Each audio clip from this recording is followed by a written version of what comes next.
Hello students, as I have already discussed about the syllabus of education subject in my offline classes, isn't it? So today I will discuss a very important topic which is Mudaliar Commission. Okay, so before starting the topic, a little bit I will tell you about the topics or contents which you need to study in chapter 1. Alright, so the first you can see there is Mudaliar Commission. So this topic you have to study in very detail. Alright. And the next topic which you have to study, that is Kothari Commission, National Policy of Education 1986, and Development of Secondary Education in Assam post-independence period. Along with it, you have to study the problems of secondary education in Assam. Alright, so these are some of the topics which you have to study in very detail in Unit 1. Alright. So students, now I will discuss a very important topic, that is Mudaliar Commission. Okay, so the other name of Mudaliar Commission is Secondary Education Commission. So Mudaliar Commission का दूसरा नाम क्या है?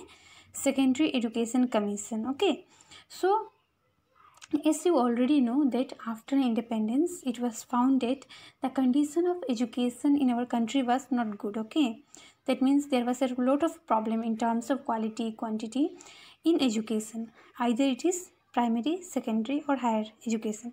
All right, and ये सबको देखते हुए क्या क्या गवर्नमेंट ऑफ इंडिया उन्होंने बहुत सारा कमिटी और कमीशंस को बनाया ताकि वो लोग एजुकेशन को अलग अलग एस्पेक्ट को एजुकेशन को देखे, सजेशन दे और इम्प्रूवमेंट करे.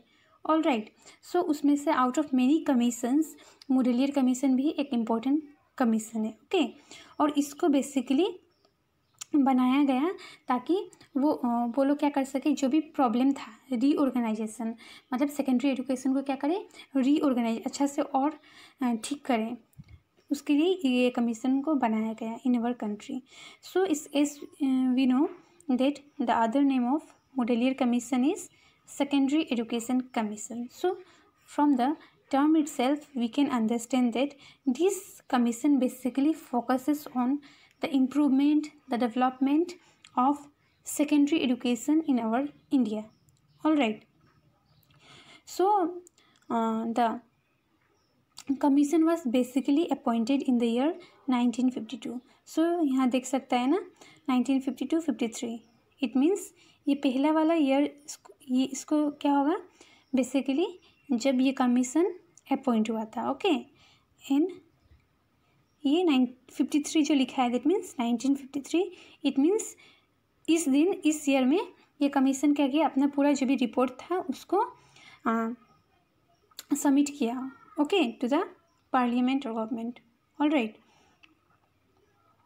एंड इस कमीशन का, दैट इज मुडलियर कमीशन का चेयरमैन कौन था? A chairman was appointed. The name of the chairman was doctor Lakshman Swami Mudaliar. So doctor Lakshman Swami Mudaliar was the chairman of secondary education commission. All right, और वो कौन थे?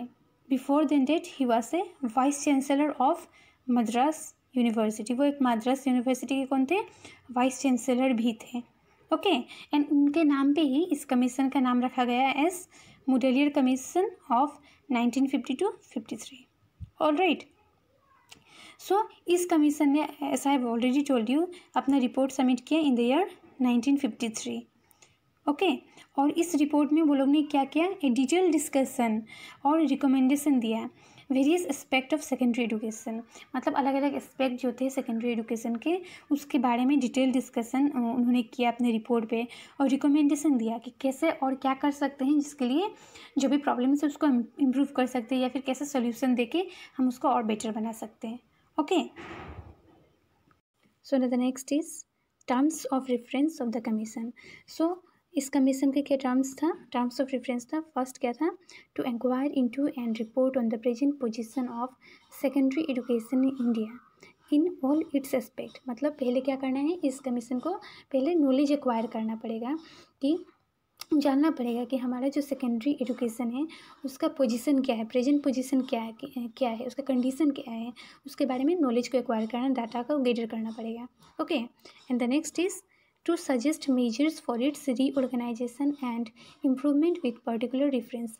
अब एक बार हम जान गए ना कि हमारे कंट्री में जो सेकेंडरी एजुकेशन है उसका प्रॉब्लम्स क्या है, कंडीशन क्या है, उसका सिचुएशन कैसा है, ठीक है, उसके बाद ही हम क्या कर सकते हैं, उसको रीऑर्गेनाइज कर सकते हैं और अच्छा से ऑर्गेनाइज वे में बना सकते हैं और उसको इम्प्रूव कर सकते हैं, राइट। तो ये सब क्या काम था, सेकेंडरी एजुकेशन का काम था ये, ठीक है। और next the aims organisation content of secondary education, तो उसके बाद ही वो बोल सकते हैं ना कि क्या एम्स होगा, क्या कैसे ऑर्गेनाइज किया जाएगा और क्या कंटेंट होगा सेकेंडरी एजुकेशन के, उसके बारे में वो अच्छे से बता पाएंगे, राइट। पहले तो क्या करना पड़ेगा, उसके लिए वो लोग को नॉलेज एक्वायर करना पड़ेगा, डाटा गैदर करना पड़ेगा, कंडीशन क्या है, उसके बाद ही वो मेजर्स दे सकते हैं इम्प्रूवमेंट के लिए, ठीक है। और next that is its relationship to primary and secondary education. तो अब कैसे प्राइमरी एजुकेशन और सेकेंडरी एजुकेशन लिंक क्रिएट करता है सेकेंडरी एजुकेशन में, ठीक है, कैसे रिलेटेड है उसके बारे में जानना पड़ेगा।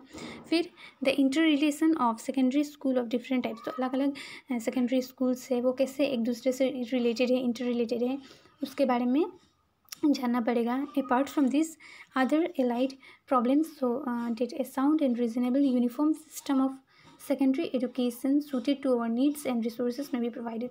तो इसके बारे में अगर हम क्या करेंगे, जितना भी प्रॉब्लम्स है सेकेंडरी एजुकेशन में, जितना भी कंडीशन है क्या नहीं है, इसके बारे में अगर हम जान जाएंगे प्रॉपरली उसके प्रॉब्लम्स के बारे में, तभी हम क्या कर सकते हैं, एक अच्छा रीज़नेबल और साउंड यूनिफॉर्म सिस्टम हम बना सकते हैं सेकेंडरी एजुकेशन में, जो क्या करे, जो हमारा जो कंट्री का नीड्स को सूट करे और जो भी रिसोर्सेज हैं उसको प्रॉपरली प्रोवाइड कर पाए हमारा कंट्री में, ठीक है। सो ये क्या है, this are the terms of reference of the commission, that is Mudaliar commission. So students, today I have just given an introduction or just an idea about Mudaliar Commission. In my next class I will continue this topic. Okay, so thank you.